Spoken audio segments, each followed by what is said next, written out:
episódio 6 do Zero até o Destino, postando conteúdos todos os dias até eu alcançar o meu público.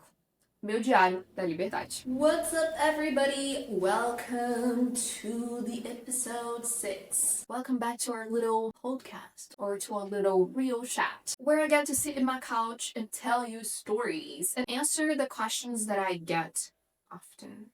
In the last episode, I told you how I learned English. How did I learn English? A little bit of my story. So I'm gonna keep on with the story of how I became a teacher, right? How did I went from student to teacher? I actually told you in the last episode that I've been learning languages for a decade, almost 10 years now. And I've been teaching for 5 years. So I've been a teacher for 5 years now, which means half of it.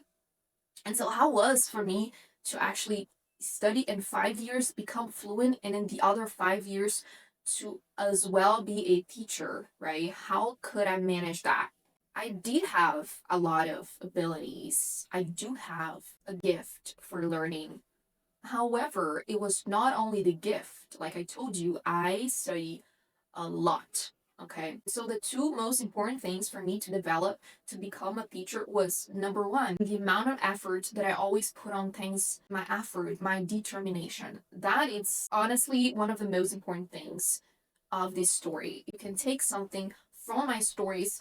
It's always going to be obstination. It's always going to be determination. It's always going to be like, I don't stop. I don't give up. I don't stop when I'm tired. I stop when I'm done. I actually figured out that I'm actually a mentor, that I'm a mentor for life because I was already fluent in English.